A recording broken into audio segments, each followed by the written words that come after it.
Shalom and welcome back to the Kingdom Magazine. Tonight, we're going to dive into some really interesting topics, really important topics for our community. The impact of food deserts and food insecurity on Black Americans. What is the link between food insecurity and health issues in our community? And what is up with the inability to feed ourselves? Why do we have to be reliant on government and corporations to feed us when we used to have that ability ourselves? And then we're also going to dive into some natural solutions to food insecurity from our special guest, Nape Soul Inc. And so we're going to go ahead and get started. Small. Shalom and welcome back. Yeah, So so I'm Yes, I'm excited to dive into this topic because I used to do a lot of research on this in school. And I just felt really connected to, like, it's really people out here that can't eat. We touched on the homelessness thing a few episodes back.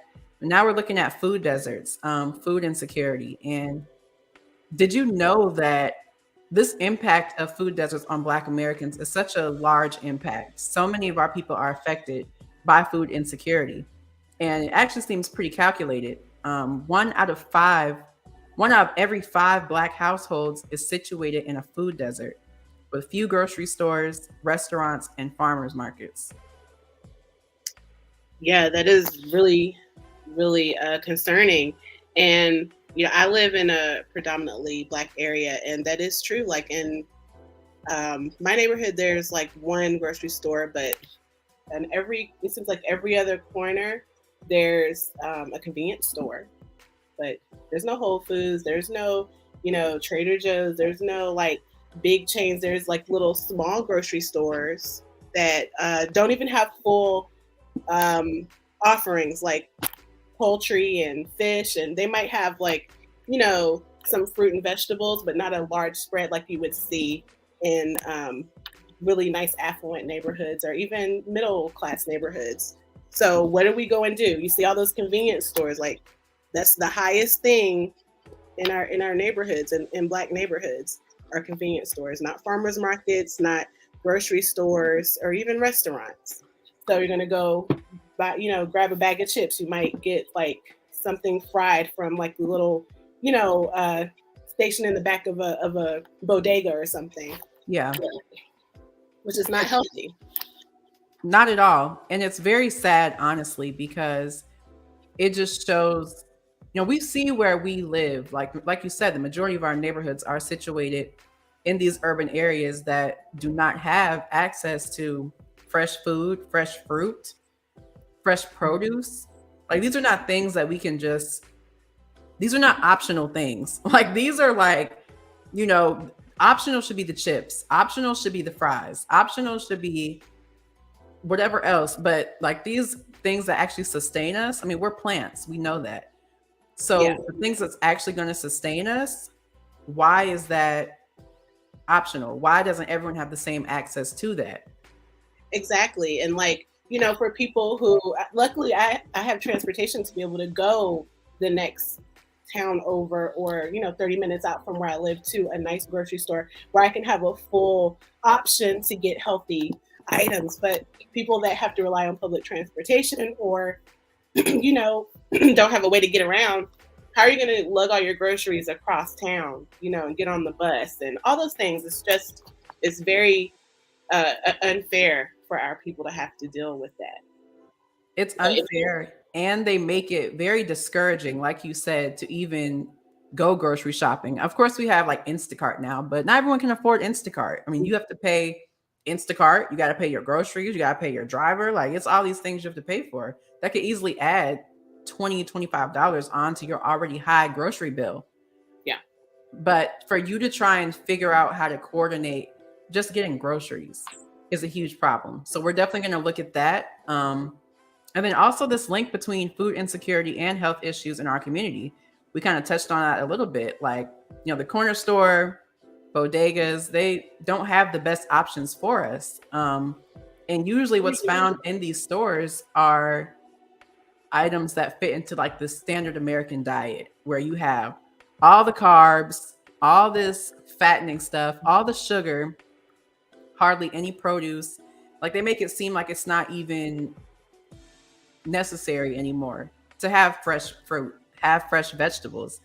We already know that our people succumb to these health issues the most out of everybody, like hypertension, heart disease, high cholesterol, cancer, diabetes, obesity. Like, who are the main forerunners that are affected by this?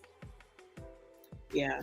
And just like the article that was just up, it was touching on the fact that our people are more likely to face hunger. And even during this pandemic, it's even escalated. So not only are we eating things that make us sick and are killing us, but they're not even satiating us. We're going around hungry and killing ourselves at the same time. Mm, yeah. I think that further shows the state that we're in too as a people. Like, we already are under the understanding that this is a cursed land, but everywhere you see is a product of the curse. Yes. Literally, you can't even go anywhere and get what's really going to sustain you just because of where we are. And it's sad that we have to deal with these things as a people. High blood pressure is common in 12% versus 10% of blacks versus whites aged 18 to 34.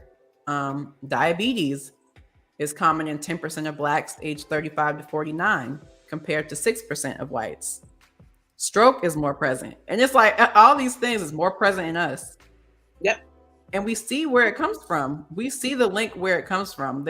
There's no question on where are these health issues derived from. And then when you look at where we're situated and where the only thing around us are these restaurants that only provide the standard American diet that cause these problems. So what do? You have to have a solution.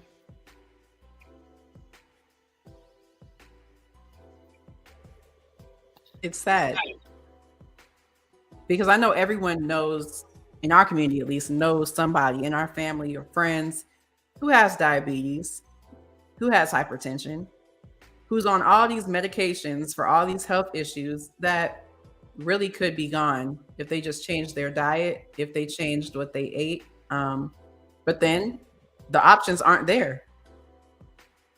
Right. And our people started out in agriculture, by and large. And it's like, how did we go from being able to produce our own food to sustain ourselves to being just consumers? And now we're at the mercy of, a society that does not care about our well-being, because if they did, we would not be predominantly situated in these food deserts. There would be no food deserts. Right. Exactly. And that's why we really wanted to discuss this topic tonight, because we see all the issues. We see, all right, we're stuck in these food deserts with no access to healthy foods. Because of the lack of access, now we're sick and we are unable to feed ourselves the way we used to. Like you said, how do we shift from the grower to the consumer? Do we become lazy? Did we lack the resources? Or was it some larger scheme had to do with the reason for that? Because they could not, when I say they, y'all know who I'm saying with they could not produce and till the ground and have things actually grow and reap and sow. They didn't do that. We did that. They came over here and pillaged everybody who was here and was like, now y'all work for us and produce all this stuff, but you're not going to get to keep the stuff. We're going to take it. Yes. We're going to sell it back to you at an inflated price. And when we sell it back to you, we might even alter it a little bit so it'll last longer. And so like it'll be bigger and we can make more money off of it, but it's not going to be in the same condition that you gave it to us in. Yeah. And to kind of speak to how one of the ways that we ended up transitioning is that, like, at the turn of the century, our people moved north to look for better options.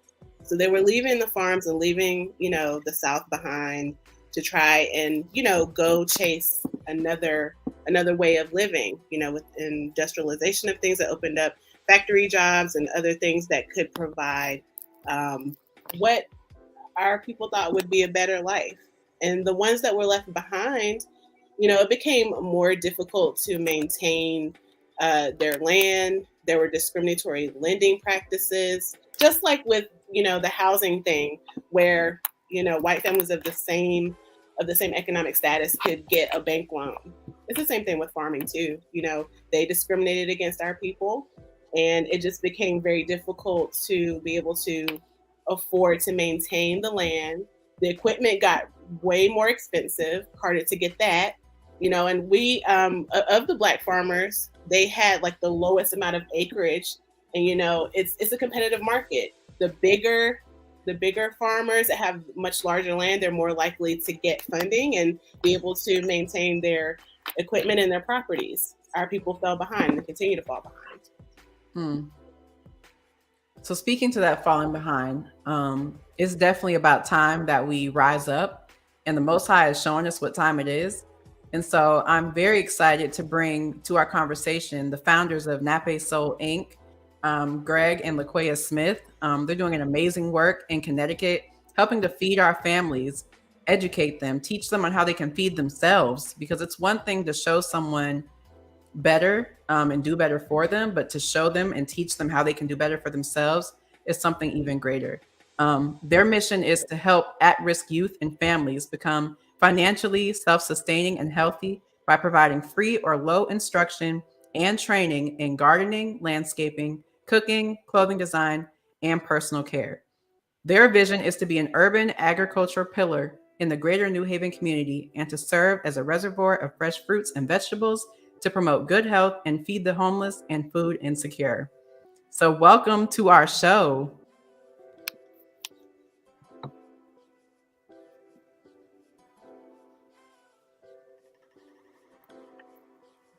Let's see. I don't know. Your sound might be. There we go. Shalom. Shalom. Okay. Thank you for the invite. Thank you for the introduction. We're excited to be here. Very much.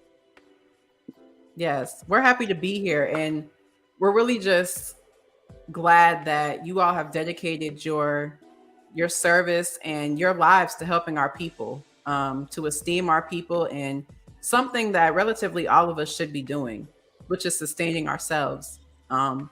And so just to start this off, why is it important to you all for us to move away from the standard American diet? I mean, we see what it's doing to us as a community, but being that you're a chef, you cultivate the land, you harvest, you're healing our bodies pretty much with the work that you're doing. So why is it important to move away from the standard American diet? I mean, it's making us sick. Honestly, we have less fruits and vegetables, less whole grains in that standard American diet. So we need to get back to a more holistic and self-sustainable, healthy lifestyle. How do we do that? For those that don't have any knowledge in gardening, farming, or really just the good foods that we should be eating and putting our energy into cultivating, how do you use your projects to help feed our families and educate our families? So earlier, you guys were touching on having access to land. We have that lack of, right? So we come to your household, we build a sustainable garden that takes care of itself. This formula is a formula that the Most High gave me, and I tested it. He showed me it works, and it allows you to build a garden with minimum work. When the Bible talks about us having to till the land, that was what we as man took upon ourselves, right? Yah created the world to work for itself. So True. If you go to any forest or piece of land that has not been touched by man, it is thriving. Everything is growing lush, it's green, it's healthy. Well, the question is, why is that? We have to design our gardens the way Yah designed the world, to work for itself. And that is what we encourage people to do through one of our projects, which is the Solomon's Food Forest Project. And that project is to build a sustainable garden in your backyard with the different formulas of companion planting, food forest, and mulching method. So what do all of those things mean? I have no green thumb at all. So like, what do you mean by that? So companion planting is everything has a partner, right? So I'll give you an example of a companion. Tomatoes and basil. A lot of people love that. You ever see the tomato basil pasta jar? Well, that happens because they are companion plants. So if you plant a tomato plant next to a basil plant, that tomato will grow tasting like basil just by being next to the plant. And then the aroma from the basil also wards off these different type of beetles or insects that will eat the tomato. So that's companion planting, right? So then with the companion planting, we combined it with the food forest method, which the food forest, you go to the woods, you see like a tree, right? And you ever go to the woods and wonder why they don't rake the leaves? You're not supposed to.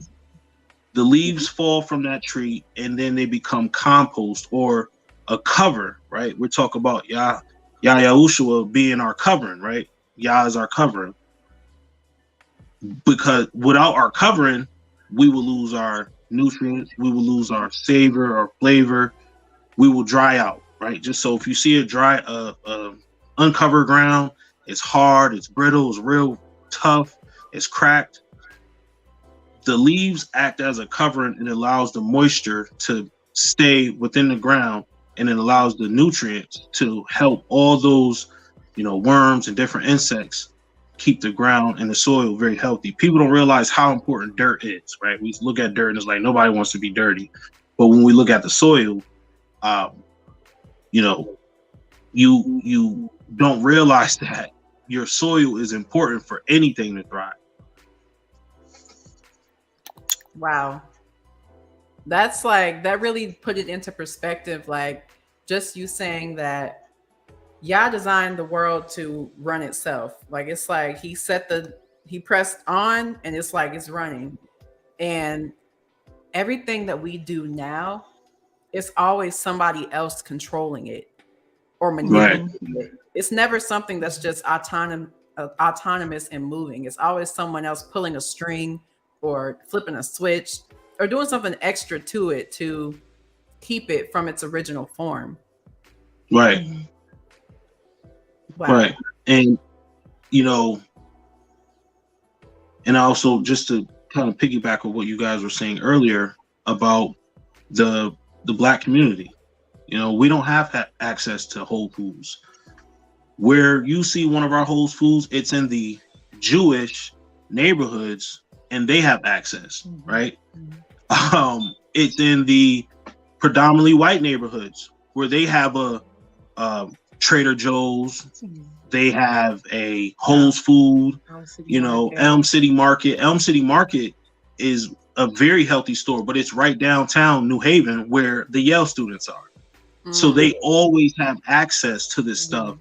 And then when you come inner city, you have bodegas, corner stores, package stores, fast food restaurants. You have, Stop and Shop, which is has horrible food for us. Horrible. As well as different, convenience stores that sell chips, soda, candy, all of which is not healthy for us. But because it's so convenient, we don't necessarily see another way out of doing it. And then we make excuses by saying, oh, eating healthier food is expensive. I mean, I don't think it's expensive. It's the same amount of money you would spend on junk food. It definitely is. So what piece of, or rather than piece of advice, how are you solving the issue for those of us who maybe don't have access to land? maybe they don't have a backyard, but they still want to do better. They want to grow their own food. Because a lot of our people don't have that space and are in these apartment complexes, especially in the urban cities.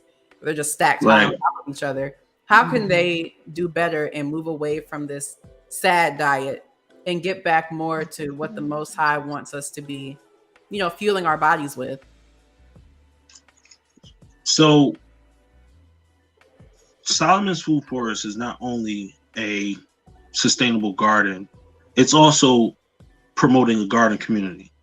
So let's say, you have land and you don't mind somebody utilizing it. Maybe you don't want a garden, but you want to donate your land to somebody else to use. That is one method, right? Where they will maybe pay a certain fee for the garden for that year. They will have total access to whatever is being grown, and they will have access to the other gardens within the garden community, where we create like a bartering system between households for different families. The other method is we would come in and build an indoor greenhouse right at your your kitchen table, which promotes more of like a salad type of garden where you have lettuce, maybe, tomatoes, some type of herb, and, even a pepper plant. And that is your salad garden. So it still promotes healthy. You may not have access to strawberries, watermelon, and these larger plants, but you still have access to a more healthy, sustainable garden. But also you're still within the garden community, so as well, we still keep that bartering system going with the families that don't have the land but still have the indoor greenhouse in their homes. So you can say, hey, I do want strawberries, but I wasn't able to grow some in my indoor greenhouse. Is there a family who can donate strawberries to me? And we'll go along like that, making sure everyone still has access to the fresh fruit part as well as the vegetables. Right. So for people looking to utilize your services, how can they get in contact, and what things do they need to do? So you can yeah. So if anyone wants to sign up, right now we are accepting registrations for both projects, the Solomon Food Forest project and the indoor greenhouse project, on our website. Once you go onto our website, you'll see napesoulinc.com. You'll see the registration link. You just click on it, you fill it out. It's a short, quick slip, and it's just allowing us access to your home or your gardening space, just to confirm that you acknowledge that we'll be coming in, building your garden. You give us full access to that, and we go from there. We contact you via the method you choose of being contacted, and go from there. So are you currently just located in the New Haven area, or do you travel? We do travel. We do travel. One of the main states that we travel to is North Carolina. But unfortunately, or it's not unfortunate, but in order for us to travel, we would hope that we can get a good amount of people. Our goal is to find the 10 founding families of each state. So if we have 10 families in North Carolina, 10 families in Connecticut, 10 families in New York, wherever they're at, we want 10 families that create this garden community, get the bartering system going, get the community going, and then our end game goal is 100 families in each state and plus. So here's a little some information. So with 100 families, 100 families. Nope, sorry. 10 families, it is 2 acres of land just between 10 families that have 800 square feet of land. That's 2 acres. So a family of 4 in 8 houses can live on 1 acre of land and still be self-sustained. Wow, that's some pretty impressive math there. It took me a while. It definitely is though. And it makes it even clearer that it doesn't take a whole lot to be able to sustain yourself. No. The Most High has given us a formula. Right. And the importance of sustaining ourselves allows us to rely more on the Most High, because as we know in scripture, it says one planted the seed, one watereth, but it's Yah that gives the increase. So we can plant these seeds, we may water it, but we still have to rely on Yah to reap our harvest. We have to rely on him. And even if you go back to like when we were, not us, our ancestors were slaves in these lands, there were times where they were mistreated and the crops didn't grow in. So the slave masters, they didn't know like what's going on. Why isn't this food? But it's because Yah allowed us to be in bondage, but us being in bondage comes also under his ruling. So they may have had us in captivity, but they were doing some things that Yah still didn't approve of. So he didn't bless the land all the time. So even in that aspect, we had to depend on Yah for our food to grow. So that is one of the most important pieces I take from this. My elder taught me this years ago, and he taught me how the Bible correlated with growing food. And ever since then, Yah has been just pouring this stuff in me and helping me understand like why it's important to grow your own food, why it's important to grow, and everything that we eat comes from the ground other than livestock, but then they eat what we grow in the fields, so you have to have healthy grass for the cow or the sheep, so it all correlates and ties back into the Most High. And that's really important what you're saying. You take in the first step, and then the Most High, will give you what you need next. He will give you the information. You plant the seed and he will increase it. He will multiply. But you just take the first step and be faithful. Right. Yes. Wow. Right. This is some really powerful information. Because you're showing not only has the Most High given us what we need to be able to sustain, but you're also exemplifying how easy it is to sustain. We don't have to be running back and forth to the grocery stores because we don't even know what's in the store, honestly. I mean, let's be real. They're making GMO cows and lab grown meat and GMO fruit, like strawberries that are bigger than like your hand. Like this is not normal. Like we should not be eating these things.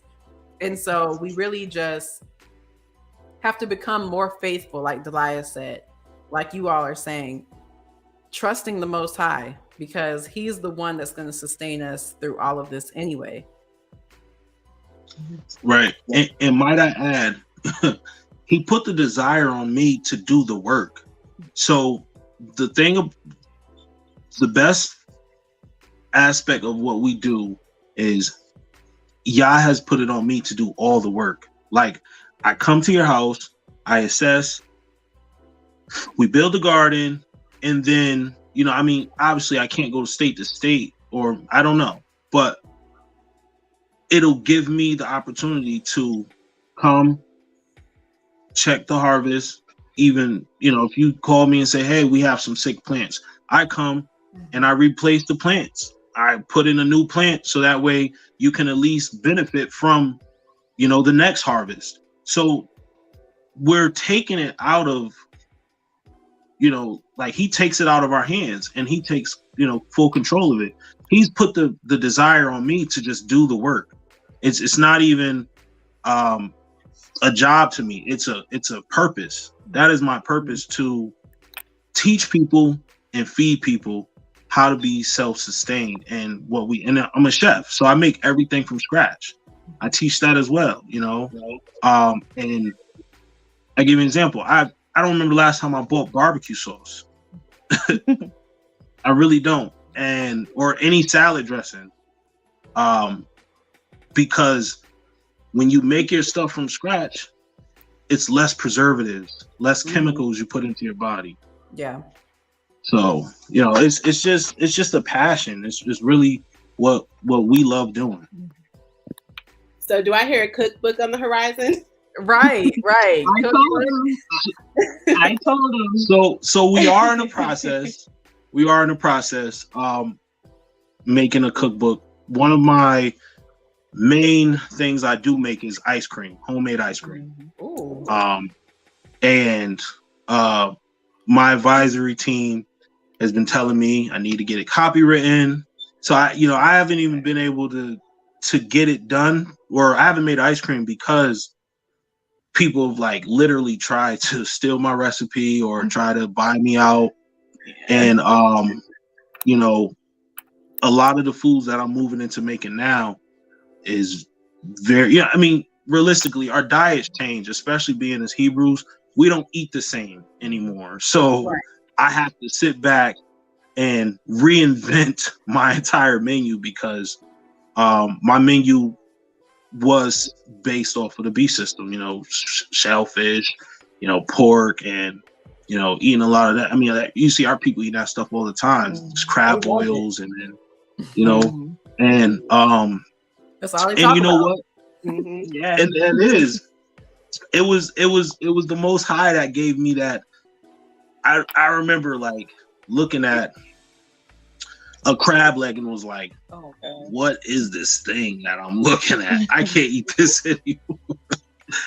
Oh, this is so gross. And I literally we didn't eat it anymore. And then I started educating myself on clean and unclean animals, and why they're clean, why they're unclean. And believe it or not, people don't realize a lot of the unclean animals were garbage disposals for the earth. Okay. Why is it important? Yes, like there's a reason why he said not to touch that. Why are we arguing of it? There are literally roaches of the sea. Like you wouldn't eat a real roach. Why are you eating a sea roach? Right. And when you think about it, they have their purpose. Yes. And their purpose is to clean the ocean. Same thing with like bottom feeders, catfish and flounders. Their purpose is to clean the bottom of the floor, the ocean floor. So, we take that and we digest it. What do you think we're eating? Garbage. We're eating the dead carcass of other animals. Wow. That's why we don't eat vultures, but you'll eat pig, pigs are basically the garbage disposal for a farmland. They eat whatever's left. And I think people, unfortunately, and it all plays in. But Christianity has our people kind of messed up because that influences our diet as well. Believe it or not. And I'm just being transparent. That's the way I was raised. Christmas dinner, we had ham. Easter, we had ham. Thanksgiving, we had ham. So that ties in a lot into what we eat. So we're now transitioning to adjusting our menu so that way we are honoring the Most High in how we serve his people. Yeah. Well, this has definitely been amazing. You've shared some incredible information with us. I really pray that our viewers take this information and don't just sit on it, but do your own research. Look into this more. Find out ways that you can start doing similar things. It's really not that hard. Start saving your seeds. It's spiritually and real seeds. Start saving them and planting them, because we're going to come to a time where we're only going to be able to rely on each other. There is not going to be any other safe option. Right. There really isn't a safe option now, but it's really not going to be a safe option real soon. So we have to start planning now and being proactive in the things we need to be doing. Right. Yeah, this is great. You can literally plant in your house. And that's all at our kitchen table. That's amazing. Like literally. Chicken coops. A lot of the stuff that we did was, again, just taking that step and taking the initiative to want to have a more healthy lifestyle, a more spiritual lifestyle unto Yah. And, I encourage everyone, to utilize us as your service, because we're desired to serve the nation. We're desired to serve our people. 100%. Yes. Well, this is amazing. I definitely thank the Most High for placing on you all that purpose. We all serve a purpose. And, when you're walking in it and everyone is walking in it, our nation will thrive and flourish. So I really I want to thank you all for your time and for this information that you shared with us tonight. Are there any last remarks before we close out? Well, so I heard you mention seeds. If you're gonna start buying seeds, make sure they're heirloom seeds. You want to make sure they're heirloom because heirloom seeds produce other seeds. There are some seeds you'll get where the fruit or the vegetable will grow and they will not produce seeds. Oddly enough, but they've genetically modified seeds. No hybrid seeds. Make sure they are organic heirloom seeds. And stay tuned because we're hoping that we continue to cultivate the way so that people can sustain themselves. Hallelujah. Hallelujah. Hallelujah. Praise the Most High for this. I thank you all for joining us tonight. If you want to find out more information about Nape Soul Inc., visit www.napesoulinc.com. They're on Instagram. Get involved. If you know anyone in the Connecticut area, definitely send their information over. This is very important, what the mission that we're on. Start off with 10 families in your state and grow to 100 and really bring this bartering system, this community together of the Most High's nation who is sustaining themselves. So I thank you all for joining us. We pray that you receive some edification and some education tonight. And we'll see you next time on our next episode. Shalom. Shalom. Shalom.